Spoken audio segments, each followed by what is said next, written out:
ప్రకటించేశారు జగన్మోహన్ రెడ్డిని. జగన్మోహన్ రెడ్డి ఓడిపోయినా సరే ఇదే మేమంతా ఈ వాటికి మంత్రి హోదాలో ఉండాలని మాట్లాడుతుంది. ఒకసారి ఏమని మాట్లాడుతుందో వినిపిస్తుంది చూడండి.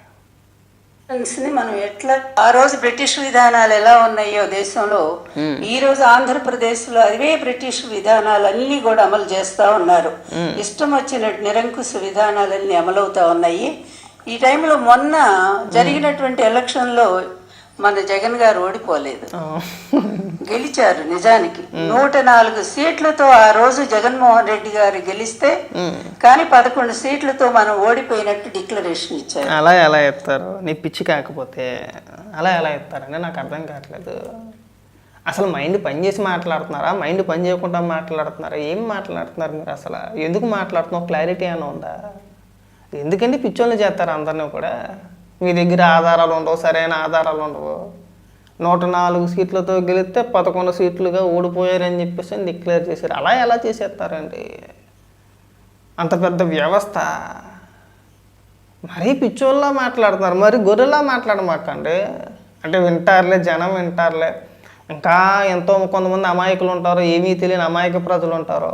కనీసం వాళ్ళనన్నా మభ్యపెట్టి మనం బతికేద్దామనే ఆలోచన విధానాలు ఇవన్నీ కూడా. మీ పిచ్చి కాకపోతే జగన్మోహన్ రెడ్డి పోవాలని చెప్పి వదిలేస్తాడా పని? ఇంక ఈ పనికి మళ్ళీ డైలాగులే వద్దని చెప్పేసి అనేది మాట్లాడు ఇంకా మాట్లాడుతున్నావుగా.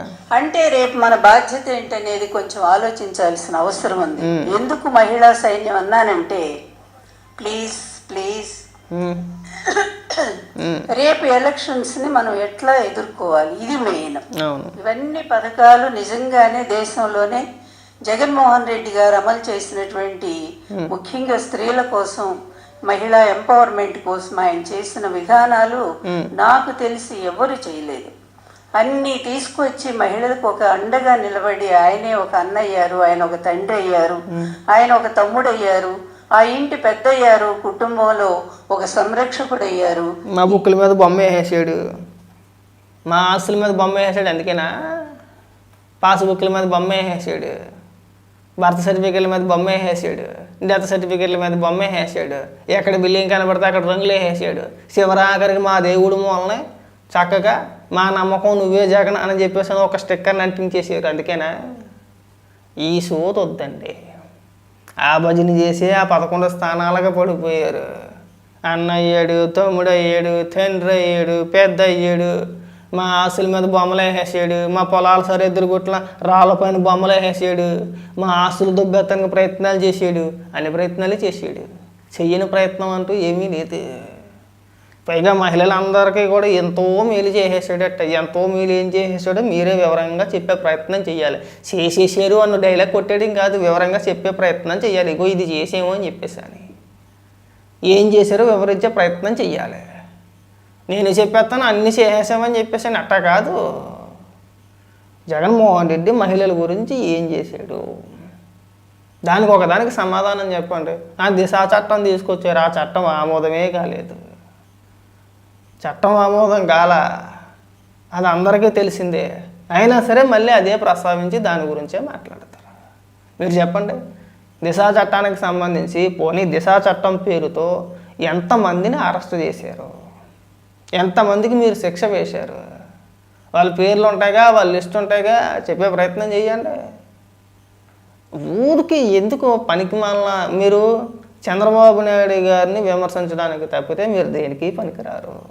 ఈ మధ్యకాలంలో చంద్రబాబు నాయుడు గారు వీళ్ళకి ఒక పేరు పెట్టారు, గొడ్డల పార్టీ అని చెప్పేసి అని. ఆ గొడ్డల పార్టీ అని చెప్పేసి అని ఏదైతే ఒక బిరుదు ఉందో అక్కడి నుంచి వీళ్ళకి నిద్రపట్టట్లా. ఎవడెవడో వస్తాడు, ఏదేదో మాట్లాడతారో, మమ్మల్ని అంటారా అంటే మీరు అనేక పేర్లు పెట్టారు చంద్రబాబు నాయుడు గారికి. 2014 నుంచి 2019 వరకు అనేక పేర్లు పెట్టారు.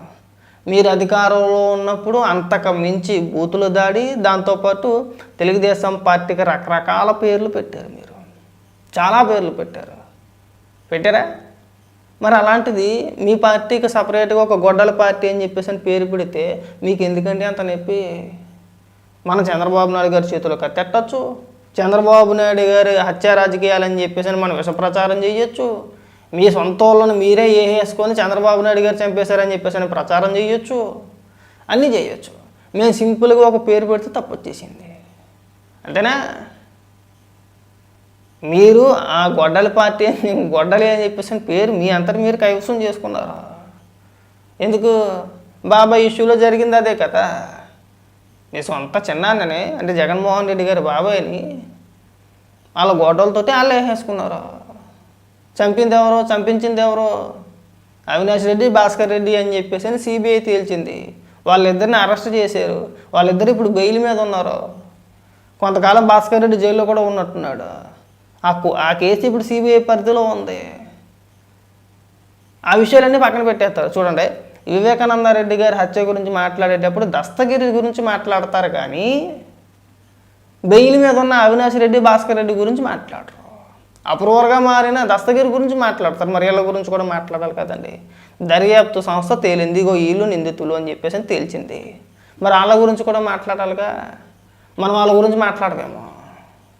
మనం ఇక్కడ నోటికి ఏదొస్తే అది మాట్లాడేయడమే. ఇక్కడ ఇంకా మాట్లాడరా. 104 సీట్లతో గెలిచేసేటట్టు జగన్మోహన్ రెడ్డి. ఇన్ని విధాల మహిళలను ఆదుకున్నటువంటి వాళ్ళు నేను ఎక్కడ కూడా చూడలే, ఏ పరిపాలనలో కూడా. మీకు ఒక ఎగ్జాంపుల్ చెప్తాను, చెప్పు. మీకు గుర్తుండే ఉంటుంది. నిర్భయ చట్టం వచ్చిన తర్వాత దేశంలో నిర్భయ చట్టం వచ్చింది కదా. ఆ నిర్భయ చట్టం అనేది కేవలం 4 నెలల వరకు, అంటే చేసినటువంటి నేరాన్ని గుర్తించటం, ఆ నేరాన్ని గుర్తించిన తర్వాత దాన్ని అమలు చేయటానికి తీసుకునేటువంటి టైం ఎంత అంటే 4 నెలల టైం తీసుకున్నారు వాళ్ళు. కానీ జగన్మోహన్ రెడ్డి గారి పరిపాలనలో మరి ఆయన దిశా చట్టాన్ని తీసుకొచ్చారు. ఈ దిశా చట్టం అనేది కేవలం 21 రోజుల్లోనే శిక్షను, నేరం చేసినటువంటి దోషిని గమనించటం, గుర్తించటం, తర్వాత దాన్ని ఎంత త్వరగా అమలు చేయాలి అనేటువంటి విధానంలో 21 రోజులకి దాన్ని కుదించి ఆ విధంగా మహిళా పోలీస్ స్టేషన్లు, దిశ పోలీస్ స్టేషన్లు ఏర్పాటు చేసి ఫోన్ ఎక్కడ దాదాపు 1.5 మంది 2 కోట్ల మంది మన రజనీ గారు చెప్పాలి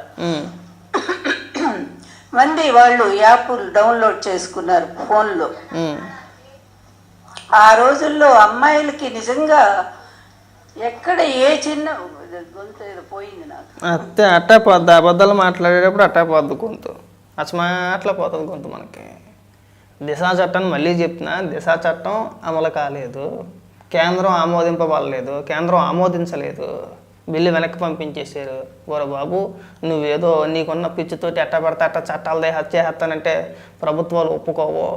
ఇది ఆమోదయోగ్యం కాదు. ఇది 21 రోజుల్లో ఎలా వేస్తావో? దర్యాప్తు జరగాల కదా. అవన్నీ అయ్యే వ్యవహారాలు ఏమీ కాదు. కాస్త మూసుకొని ఉండంటే అది ఆగిపోయింది. అన్నీ అలాంటి ఫేక్ ప్రచారాలు చేసుకొచ్చాడు. ఏం ఉండదు, పైకి ఏదో చేసేసినట్టు లోపల ఏమీ లేదు. మీకు ఉదాహరణ కూడా చెప్తా. 3 రాజధానులు అన్నాడు, బిల్లు ప్రవేశపెట్టాడు, అసెంబ్లీలో తీర్మానం చేసేసారు, మండలిలో పాస్ అవ్వలేదు. పాస్ అవ్వలేదని చెప్పేసి ఆక్రోశంతో మండలం రద్దు చేసేయాలి, నేను రద్దు చేసేస్తున్నానని చెప్పేసి తీర్మానం చేసాడు. ఆ రోజున మండలి అసలు అవసరం లేదు మనకి, అదనపు ఖర్చు అది ఇది అని చెప్పేసి చాలా డ్రామాలు ఆడారు. ఫేక్. దిశా చట్టం అన్నారు, అది ఫేకే. 3 రాజధానులు ఫేకు, మండల రద్దు అన్నది ఫేకు, ఈ దిశా చట్టం అన్నది ఫేకు. మీరు ఏది మాట్లాడినా అబద్ధాలే. పైగా ఇక్కడికి వచ్చి మేము అందరినీ ఉద్ధరించేసామంటే జగన్మోహన్ రెడ్డి రాష్ట్రాన్ని ఎక్కడికో తీసుకెళ్ళిపోయాడు, మన కంటికి కనబడట్లేదండి అని మాట్లాడటం వద్దు. ఈ అనవసరంగా మీరు ప్రజలను మభ్యపెట్టే ప్రయత్నాలు చేయొద్దు. వివరించే ప్రయత్నాలు చేయండి, జనానికి క్లారిటీగా చెప్పే ప్రయత్నం చేయండి. అలా కాదండి ఇలాగా, ఇలా కాదండి అలాగా.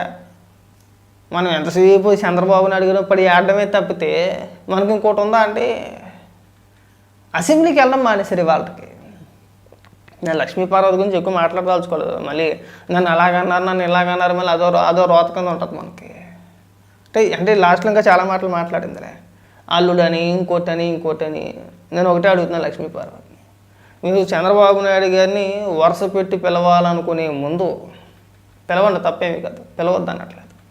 ఒకవేళ వరుస పెట్టి పిలవాలనుకునే ముందు ఒకే ఒక్క చిన్న పని చేసి పెట్టండి. మీ సొంత కొడుకు, మీరిద్దరు కలిసి ఉన్న ఒక్క ఫోటో చూపించి మీరు ఏ వరుసతో కలితే ఆ వరుసతో పిలుచుకోవచ్చు. నీ సొంత కుటుంబ సభ్యులు నిన్ను గుర్తించరా?